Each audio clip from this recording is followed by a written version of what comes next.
કપડવંજ પાલિકાનો વિકાસ દ્રશ્યોમાં કેદ। 2 વર્ષથી સદસ્યની રજૂઆત અને પાલિકામાં ફરિયાદ નોંધાવા છતાં યોગ્ય કામગીરી ન થઈ હોવાનો આક્ષેપ।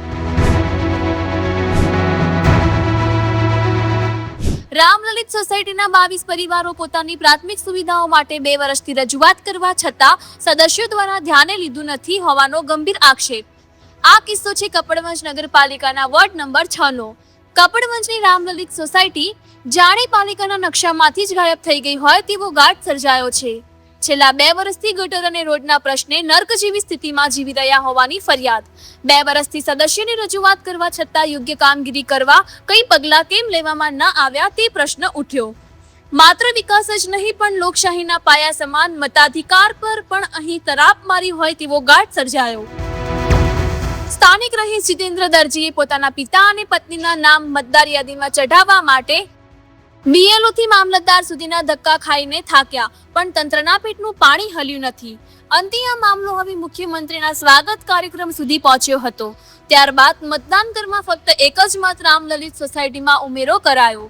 અહીં સવાલ એ થાય છે કે શું ઓછી મતદાર સંખ્યા હોવાને કારણે આ રહીશોનો અવાજ દબાવી દેવામાં આવ્યો હશે અને મતદાર યાદીમાં નામ નોંધાવવા માટે પણ છે ગાંધીનગર સુધી લડત લડવી પડે તે કેટલું વ્યાજબી કહેવાય।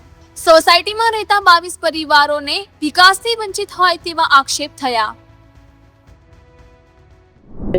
મારું નામ દરજી જીતેન્દ્ર કુમાર બાબુભાઈ છે। હું કપડવંજ શહેરના રત્નાગર માતા રોડ પર આવેલી રામલલિત સોસાયટીનો એકમાત્ર વોટર છું। આ સોસાયટીમાં લગભગ 22 ઘર આવેલા છે પણ જ્યારે હું 3 વર્ષ પહેલા અહીંયા રહેવા આવ્યો ત્યારે આ સોસાયટી વોર્ડ નંબરમાં નામ જ નહોતું આ સોસાયટીનું। ઘણી બધી રજૂઆત કરી, BLO ને પણ રજૂઆત કરી છતાં કંઈ થયું નહીં। છેવટે મેં CMOમાં ફરિયાદ કરી।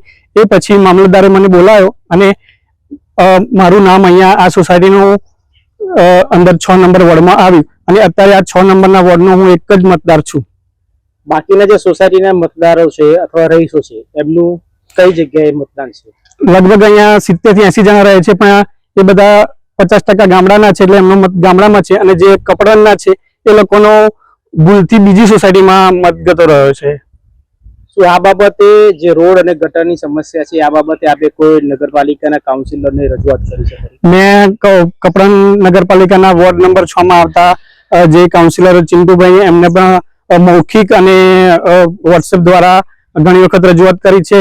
અહીંયા જે આખા કપડવંજ શહેરનું જે વરસાદી પાણી આવે છે એની ચેમ્બર અહીંયા છે આ સોસાયટીમાં, તો એ ચેમ્બર પર ઢાંકણું જ નથી। એક વખત ગાય બી પડી હતી અંદર, એ જો લોકો અમે મહેનતથી કાઢી હતી બહાર।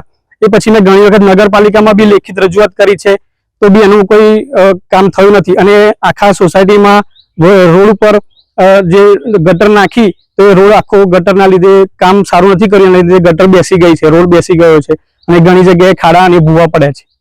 આ બાબતે આપ શું કહેવા માંગો છો?